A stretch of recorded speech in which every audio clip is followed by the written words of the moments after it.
So I guess since we did our last reflection, we did try watching the first half of Keep the Change.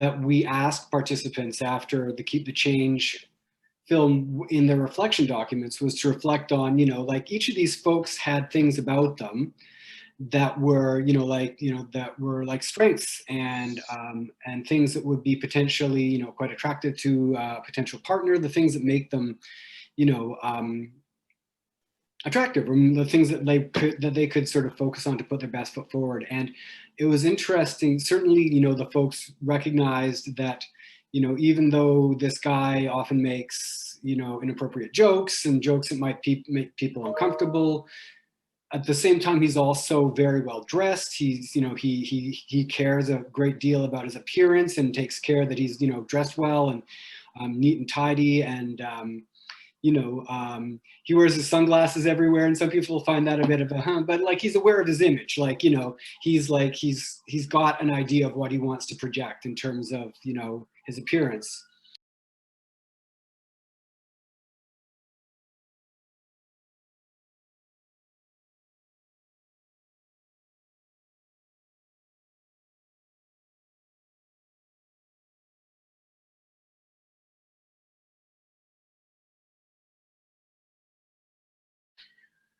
And then I thought it was really interesting that when discussing what were some things about her that made her attractive, where people said like she seemed to be really busy. She had a lot going on, right? Yeah.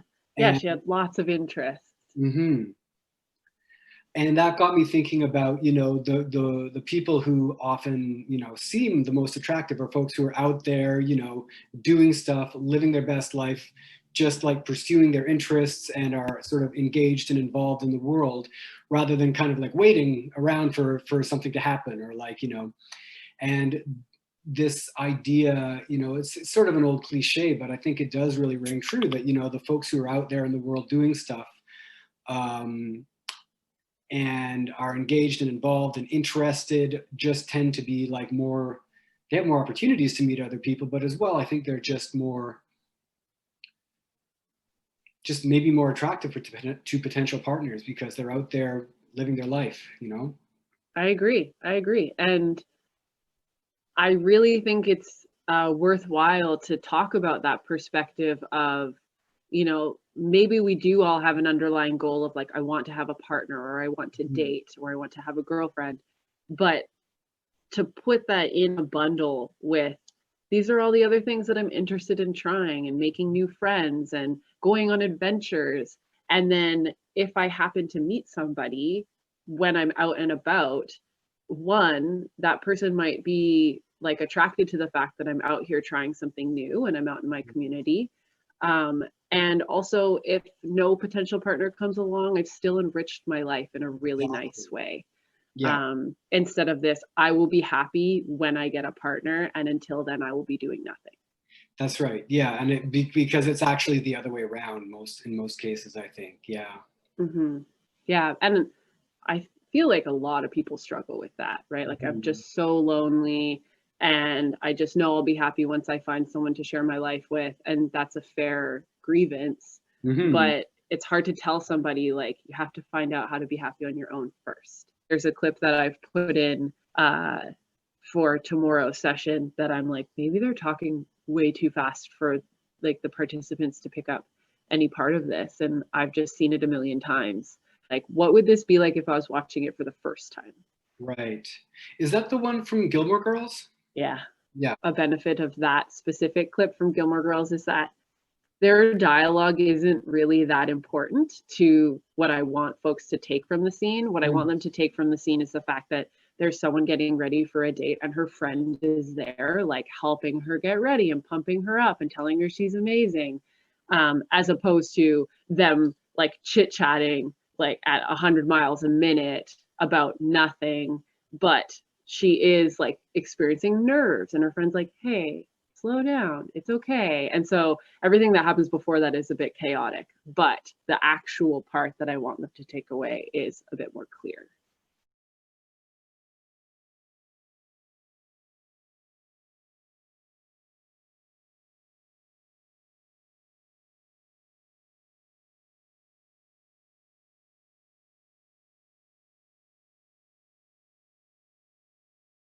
I think one thing, like where we actually, what was one thing that happened in the last session, um, where that was useful was that we brought it around to some things that were very concrete. Like, for example, we asked the folks, you know, hey, what are you really interested in? Like, what are some things that are really like that just light you up and make you happy? And one of the folks said, oh, Dungeons and Dragons, like that's my thing. And so immediately it's like, okay, well then, you know, there's all of these opportunities when you're playing Dungeons and Dragons with other folks. It's a social thing, and you know, there's these opportunities to be out doing a thing that you love. And um,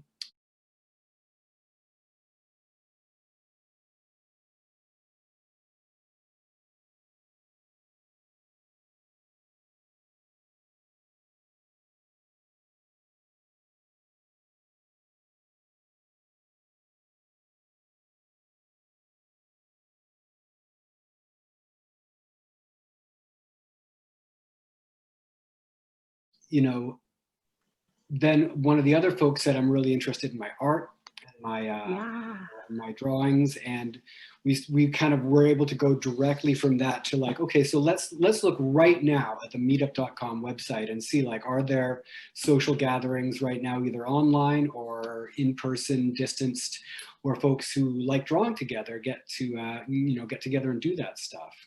Yeah, and there were. So it's going back to folks reflecting on the character in the movie being well dressed. Mhm. And then we proposed, like, well, what would you wear on a date? And each one of them had their own, like, personalized, perfect outfit that they would wear. And they were all very different from one another, but it was what they were comfortable in and like what they could picture themselves like using in the future, which I thought was also like a concrete way that we've like built the content, taking also from the media. There have been some specific sites that we've recommended that folks might want to check out. In some cases, some folks were already using some dating apps, and they actually suggested some ones to us that we hadn't heard of before. One of them, the Hickey app, um, the dating app that's aimed specifically at folks on the autism spectrum. And one of so, and then I guess another person was using OkCupid. And what's been really interesting is that one of these folks in this workshop has now actually, you know, has been using the app, has, you know, met somebody on the app, had their first video hangout with this other person. And so they're, and they were, you know, we checked in with them beforehand and they were willing to share, because folks can start talking about their own experiences with these apps and what's working for them on them and what's not. And things around how they made decisions around at what point was it the right time to extend an invite to hang out on video instead of just texting. And I was thinking about how, because we have the one participant who's really focused on OkCupid, and that's about like your biography and answering these survey questions, and it is very heavy on words on a screen. But then you have other styles of apps that we've kind of mentioned, but we maybe haven't dove into, like Tinder or Bumble, which are really just pictures. To say, like, if you tried OkCupid and you're like, this is just too much, then it doesn't have to be that way. Yeah. Because I'm curious, or I'm worried that maybe this person is a little bit overwhelmed by that interface. Whereas something that's a little bit more simplified, that might be like a total turnoff to a lot of folks, because it's like, well, how do I know these people online at all? Might be the actual preferred route. And then they can jump like directly to a phone call in order to kind of get to know somebody instead of text messaging. Yeah. I think another thing, and this actually touches on something a little bit more just sort of universal, and that is, and we can probably use the Gilmore Girls clip that we're going to watch this next session to introduce this idea again. But we've talked in the past about the way that pretty well everybody, you know, gets some kind of support or help or feedback or, you know, yeah, or just some kind of support from their friends or their family when they are using these dating apps. Like I've definitely been to parties where somebody's like got their phone out and is like, okay, so this is the person this is what they said, this was their message. What do you think? Should they get the call back or the text back? And then people are looking at their profile and going like, oh, yeah, that looks cool. Looks like their response. Oh, that might be a red flag. And that it's not something that we're recommending to the folks in this workshop because they are on the autism spectrum, because we feel that they need like extra, you know, like an extra pair of eyes. exactly. It's not from the point of view of it being sort of like all safety focused or all like, paternalistic or anything like that, but more just that, hey, like everybody, when they are using these apps, it's a really common thing to get a second opinion, right? I totally agree with you. It's actually kind of funny you bring that up, because just the other day I saw my two best friends, and one of them said, oh, I have a new match. And both me and my other friend were like, oh, can we see? Show us. What are you going to say? And then we reminisced about how my other friend, when she was on the apps, like this was what we did every time we hung out. She was like, these are my matches right now. Who should I respond to? Like, and it was like an actual like reason for getting together, was so we could like navigate it at the same time. And she actually ended up, like, she's now in a long-term relationship with somebody she met on one of the apps. So she's kind of like a walking success story to me right now, which is nice. But it is like so common, and like, I don't know if I want to use this word, but like it's so normal to have, extra buddies around, whether or not it's online dating or off. Like if you're in person and you go on a date, you call up your friend after and say, I don't know how that went. Can I bounce some things off of you? And that's also normal.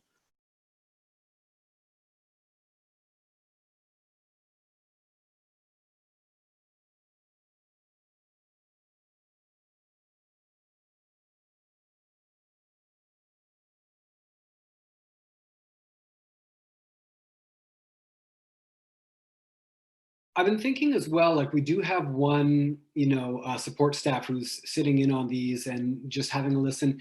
And I don't know for sure, but just from the conversations that we've been having with this participant, and his description of his interaction with the dating app that he's using, is I'm not sure to what extent his support staff is supporting him in using this app. Mm-hmm. And again, just with this idea of like normalizing the idea that this is something that lots of folks get support around, and maybe also normalizing the idea like this could actually be a completely valid way for you to be providing support to this person. Yeah. If do they need help like crafting messages to folks that they're interested in texting? Do they need could they use some advice around their photos or around their profile or what it looks like and those kinds of things? Because yeah, I think there are probably a lot more people who could be using these apps if they had the right kind of support.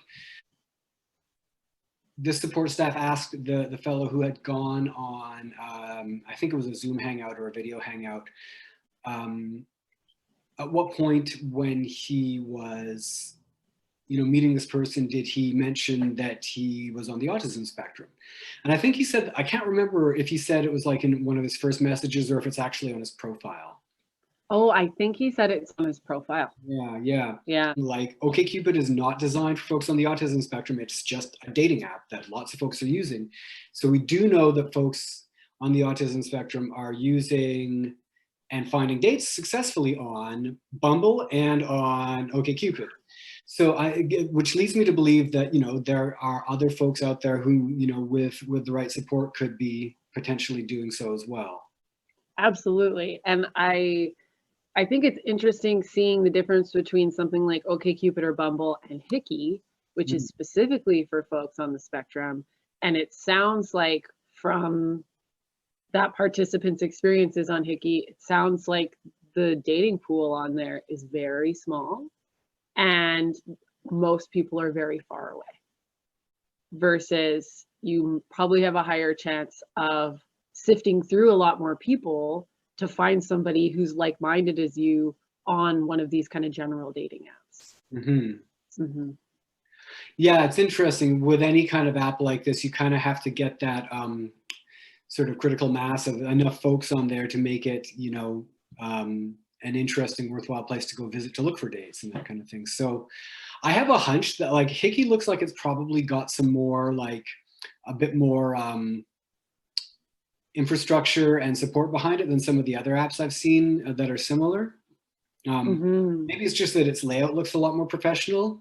But as well, I think it's a free app. I don't think it's a paid app. And most of the other apps that I've seen that are dating apps aimed at, neurodiverse folks have it as like sort of a paid subscription model. So the fact that it has, I guess, either enough advertising dollar support or whatever that it can be out there for free, to me is an encouraging sign for it. So I wanted to make sure that we addressed some of the things that Joette was discussing in her feedback to us. And I know one of the things that she mentioned was like discussing the difference between connecting with somebody over a project or a purpose versus common interests.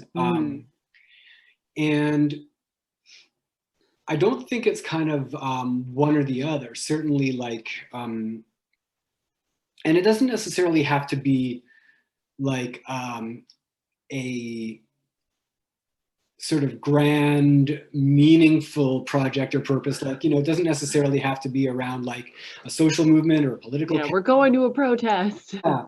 I mean, like, I don't know, like, say if you were part of like, I don't know, like, let's say you were like part of a sci-fi fan club or something like that. Like connecting around a project might be, I don't know, maybe the sci-fi fan club that you're part of has got like some folks are planning to get together to go off to like a Comic Con and like in Abbotsford or in Seattle or whatever, and there's just some organization that has to happen around that, that caravan of folks that are going or something like that,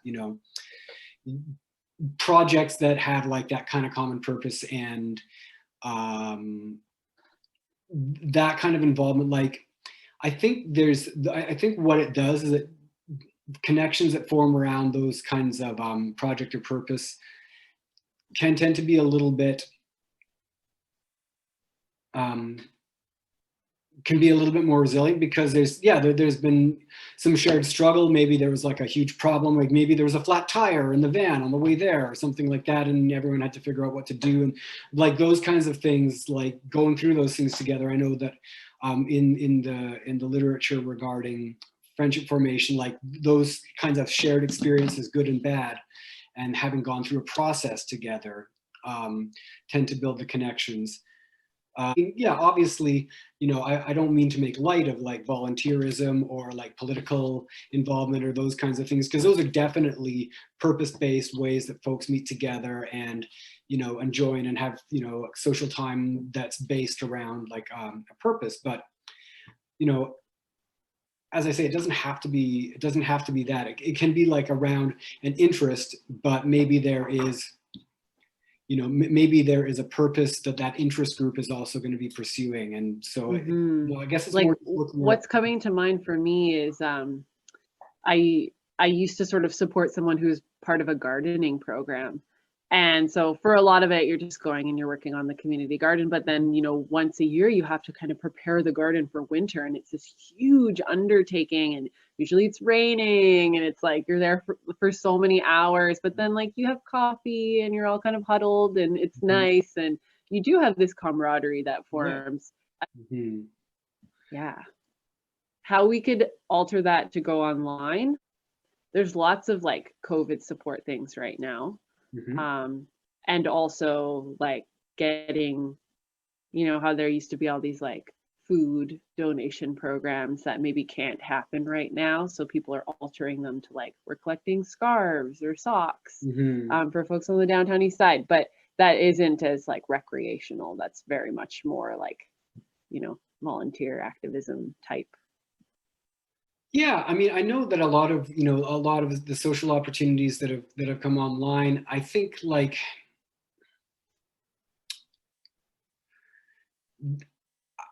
there are ways that a person could get involved, a little bit more. Like, I don't know, maybe, if it's like, again, I'm just going to go back to like maybe like sci-fi fans kind of, maybe there's one person who's kind of like hosting the meeting and like welcoming people in, but they need somebody else to be the media jockey, or, you know, or whatever it may Right. be. Or maybe, you know, although it's an online group now and having Zoom meetings, maybe there was a plan like, hey, let's all get together and do something in the park. Now, again, that's seasonal and we're heading into the rainy season, but you know, if there is like a plan to do something a little bit above and beyond, and they're looking for volunteers to take on some things, like that volunteerism does give folks a chance to like potentially build some deeper connections within, you know, groups that aren't necessarily super purposeful, but are, you know, meeting around shared interests. So I'm hoping that I can kind of spread that to the folks around me, whether that's in our workshops or not, but to kind of find ways that we can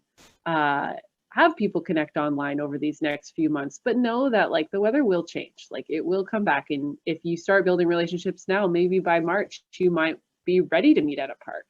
Mm-hmm. Yeah, that's a really good point. And I mean, yeah, I imagine that with a lot of these groups where the only opportunities to meet are going to be online for the next couple of months, it is actually, you know, a good opportunity to explore some of these meetup groups on meetup.com and see if there's any that you kind of, you know, feel at home in. Sort of showing up on a regular basis is also like, I think, kind of key, where it's, you know, not just sort of once or twice and then like, this isn't my thing. I mean, obviously you don't necessarily have to keep going to a group that isn't, you know, that doesn't fit with you, but like, I think that becoming a regular or a fixture, you know, at that point when, you know, when there is the opportunity to meet up in person, you know, distanced or not, however it looks, you know, in the next spring or summer, you know, if you've become a really familiar face on the virtual meetings, it's going to be easier to build those connections in person. Certain invitations or comments or or behaviors just are going to come off differently depending on your gender, and it's just a fact of life, and it's not necessarily something that's right or wrong or fair or unfair, but it's a thing that's worth being, you know, cognizant of, right? Hmm. Yeah. And I think it might be worth just brainstorming some ways we can like express attraction. I know we kind of talked about this at the last session, but brainstorming some ways we can express attraction in like a really almost like a gentle way. Mm-hmm. You know, instead of like how the woman in Keep the Change says, like, I think you're really sexy and like I want to go out with you. And that was really entertaining in the movie. And Mm-hmm. because it's coming from a woman might be perceived differently. But in real life, if a man says that, it might be perceived as creepy. Whereas someone saying, like, hey, I really like you and I want to spend more time with you might be a better option. So, I mean, I think the one, I think the guiding principle here is, you know, that it's an interesting one, because like you don't want to suggest that the people in the workshop would be perpetrators of this kind of thing. But I think making folks who are in this dating scene aware that, you know, it is reasonable for women to have concerns about their safety when it comes to guys, because guys sometimes express violent words or actions towards women. And that doesn't mean that the people in the workshops are going to do that. And it doesn't mean that they would ever think it was an okay thing to do. But it's a worthwhile thing for them to be aware of when they are curating, you know, how they approach people who they're interested in. You know, the reason why I think, you know, the woman in the movie can say, I think you're really smoking hot and I'd like to go out with you, is because, you know, it would be very unlikely that if he said, yeah, that's not really my thing, that she would then start swearing at him and telling him that he's like a jerk and how dare he, like, you know, reject her. And, you know, even if she did that, he probably wouldn't feel physically threatened or unsafe. If she did that, he'd probably be like, okay, whatever. And he'd let go on his way.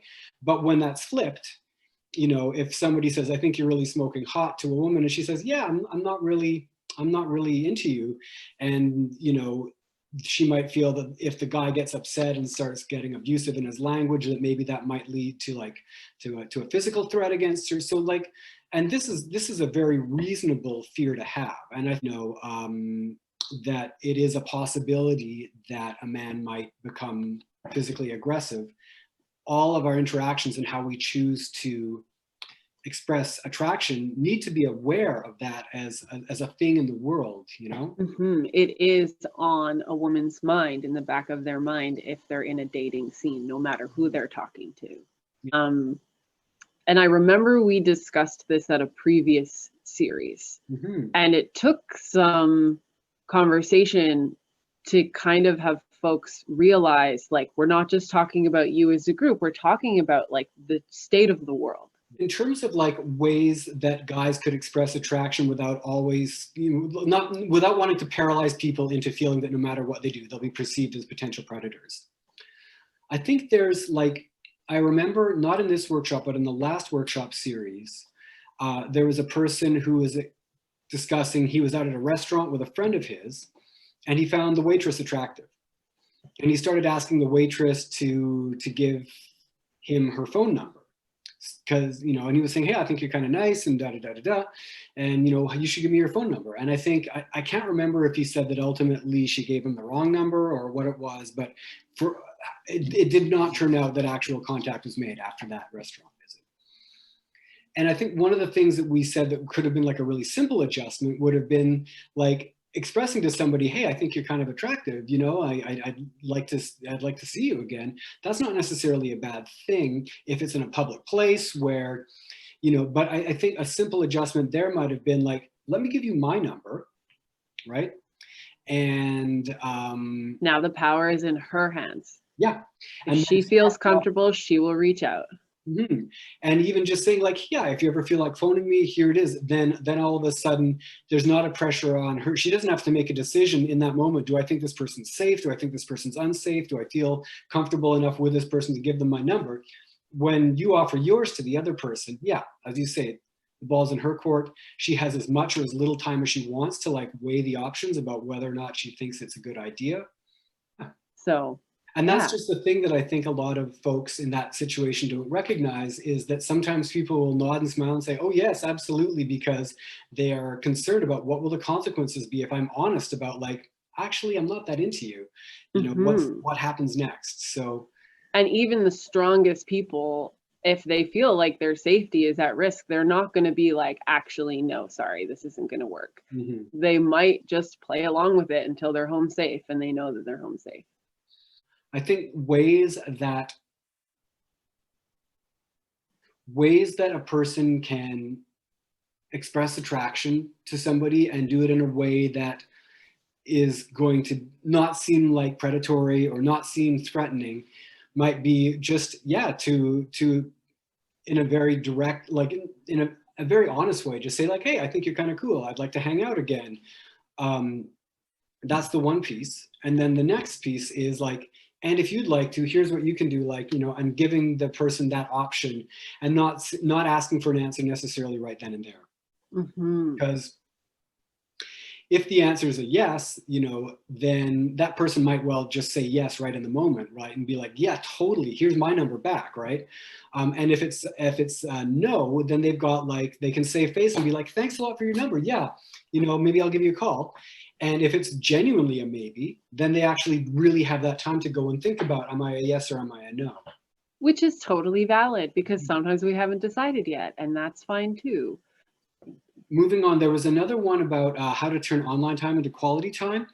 And it's just, like online time is like, it's media time and it's all sorts of things, gosh, we can sit in front of the TV and watch like the most, mindless entertainment, or we can watch like a really enriching documentary, or, we can be online, I don't know, like taking courses, or we can be online just, surfing gossip columns, or so. Yeah. So I do feel like it's whatever is quality to that individual. I agree with that. I think there's also like, it's maybe a little bit generational, and that, I do know that some folks have expressed frustration, you know, and this is folks, you know, this isn't just folks on the autism spectrum, it's just folks who are younger than I am, you know, who are saying like, you know, my mom and dad are always saying that like I'm wasting all my time online, and, you know, and I remember, you know, but I'm chatting with my friends and they say, well, that's not really like, you know, you're not really hanging out with your friends. Or, I mean, I remember when I was a teenager, it was before cell phones. There was one landline in the house, and I would spend like an hour on the phone with my friends, just like, maybe be watching the same TV show and discussing it, or like just talking about really mindless stuff, right? Um, I don't know. I mean, I'm sure if you ask my parents, you know, they would think that that was me wasting my time. But, and, you know, and sometimes, sure, I was just like trying to put off doing my homework or whatever. But in other cases, like, you know, this is like some of these are people who are still like close friends of mine today. And, you know, we were building our friendship using that technology, you know, the landline telephone. And I'm sure that there's lots of folks now who are building what they consider to be very meaningful relationships and friendships using text messaging or social media. And, you know, yeah,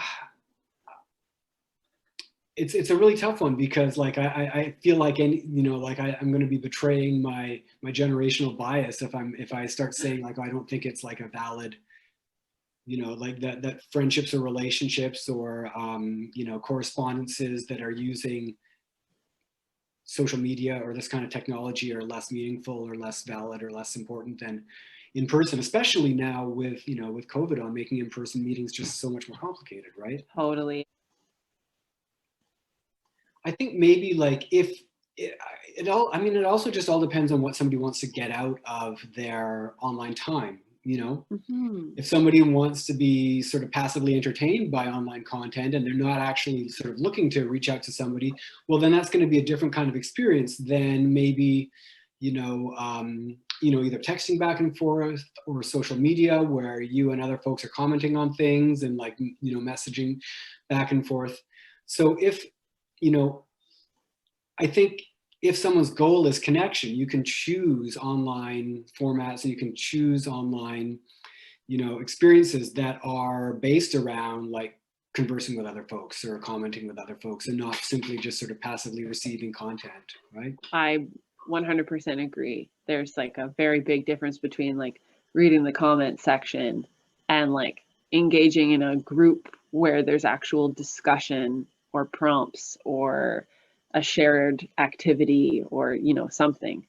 The studies on enduring friendships that indicate that those that began in childhood are the most long lasting, and that many folks on the spectrum didn't have those friendships that carried over from childhood, which account for, you know, some depression and isolation after high school. So I don't have an easy answer for that. And in fact, it's not necessarily the case that the literature is showing that friendships that develop in early life are always the most long lasting. That's not necessarily the case. I think the difference is that friendships between people who tend to be very, very different are more likely to be ones that started in, quite in childhood, right? Where people it may be that, well, this is so-and-so who lives down the block, and, you know, we have some of the same interests and we're around the same age, and so we're going to play together, right? And then as you grow up with this person, if you went to the same schools, etc., you may find that, you know, your interests and everything, you know, diverge quite a bit, but, you know, you still have that bond of those shared experiences, right? So I think the point that I was making was not so much that the most enduring friendships are those that were started young. It was more along the lines of folks who are quite different are more likely to maintain friendships if they were friendships that started when they were young. And this might be of interest to folks, you know, where like neurodiversity is part of the picture, right? You know, we do know that there's, you know, discrimination against neurodiverse folks. It's a real thing in the world. And you know, in the same way that you might be more likely to be friends with somebody who's quite different from you, sometimes that difference can include things like you know, different abilities, neurodiversity, you know, very different backgrounds, very different, you know, religious or political views. So that sort of, that's, I think, the point that I was trying to make around that, that some folks, you know, with, you know, you hear some friendships that have been maintained between, you know, two folks who are the same age, where one of them has Down syndrome and the other one doesn't. And that friendship lasts into adulthood, because even though they're quite different, again, they had those shared experiences and that bond that was there from a young age. So it's just more to the point of like, it's not a panacea, and definitely because of segregation and discrimination, you know, it is a lot more difficult for neurodiverse folks on the autism spectrum to maintain friendships. The other thing that I wonder, and this might be a bit of a sidestep from this point, but we're living in such an unprecedented time that I almost wonder if there's a possibility that friendships folks make right now during a pandemic have that, like, almost a similar mechanism where there's a chance for them to be long lasting because they started in a weird place. Yeah, I mean, shared adversity brings connection, right? Yeah, exactly. Yeah, but we are in a place where like the normal patterns have been disrupted, and so there are opportunities, I think, at this point for new patterns to emerge and new like ways of connection and new. So yeah, there may be this, as you say, there may be this window of opportunity where like people aren't always going to their same favorite bar because they can't, right? So they may, you know, so you may be able to meet somebody who you wouldn't meet if they were always going to like their favorite restaurant or their favorite, you know, community center or whatever, because that avenue isn't there anymore. So you may get to meet people you wouldn't otherwise meet in surprising places, you know, online. Totally. And I was hoping to like really make that point at one of the workshops, and I'm not sure that it landed, that like folks who are out and about all the time may have had this huge influx onto the online world. And like they might be all over meetups, they might be all over Eventbrite, they might be all over the dating apps, but they went from going to the bar every Friday, Saturday to, okay, I still need to connect with other people. So we might have a bigger like online world Yeah. right now to explore than we did before. Like I remember at previous workshop series where folks would say like, I feel like I've flipped through the same 50 people on these dating apps over and over and over again. And like that might be true, but now potentially there's like 1,000. Right. I wanted to talk just a little bit. This I think this speaks a little bit to some of the things we were talking about in terms of like some of the gender differences around invitations. But the idea of like reciprocity, again, the literature on friendship talks about one of the key elements of like any kind of relationship development is reciprocity. And that is the expectation that if you do a thing, the other person's going to do a thing. And if you express some interest or, you know, affection, and that kind of interest or affection could be something as simple as like, hey, nice sweater, you know, or something, you know, starting from there to going to like, you know, what kinds of gifts you're giving to each other on your birthday when you've been friends for 20 years. But all of those things are about reciprocity. But the idea that it's one of the most essential pieces of friendship maintenance is that there is that reciprocity there, that one person isn't feeling like they are always giving or always receiving.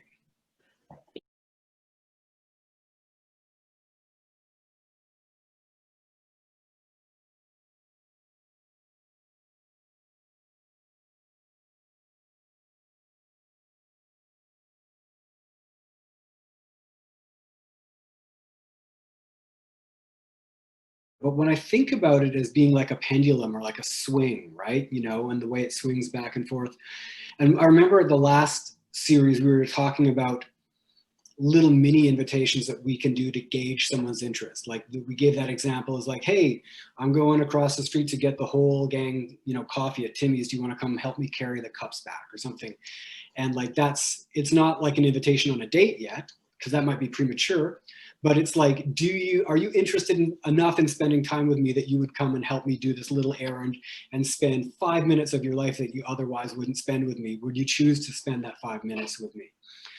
And then, you know, the idea of like what you would do is you would make that invitation. If it's accepted, you might wait and see like, okay, do I get a similar invitation, like, to come do a small thing of like 5 or 10 minutes? And then that's like, it's starting to like swing just a little bit, right? And at that point, you wouldn't want to like, give it a huge push by like, here's a gold wedding ring. That would be way too much, right? It would be like, what would be appropriate now that there's been this little sort of reciprocal like invitations that have been, now you might step it up a little bit more, like, you want to grab lunch? Yeah, do you want to grab coffee after class or something like that? And so there's not sort of like a mission about like going and getting it for everybody. Now it's like, we're just going to hang out because we want to hang out, right? Yeah.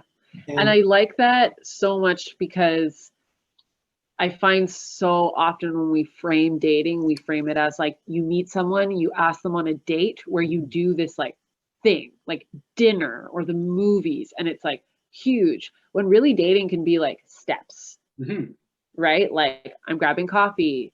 Do you want to grab a quick lunch on our break? And then all of a sudden, one, you have that opportunity to decide like, do I even want to spend more time with this person myself?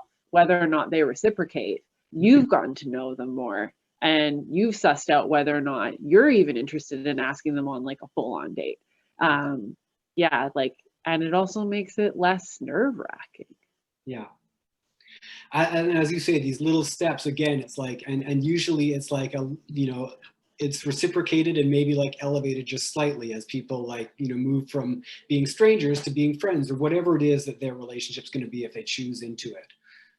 And again, like, this goes back to our conversation about the dating apps, is that usually people are getting feedback, particularly if it's like, a romantic interest that might be there. Like, I can totally remember my friends and I, like in our college years, being like, oh yeah, she asked me, to have lunch with her after class, like, what does that mean? Does like she said, do you want to study with me over lunch? Do you think that just means studying, or do you think it was like, was it, and we was there something else there? And so, yeah, like, so definitely it's not like you have to decide on your own or figure out on your own, what does that sort of reciprocal invitation back mean?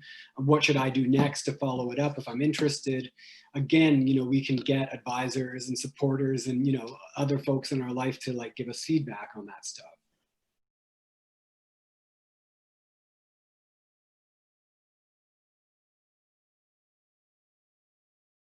Okay, cool. Thanks, John. Tomorrow evening. Okay, take care. Bye.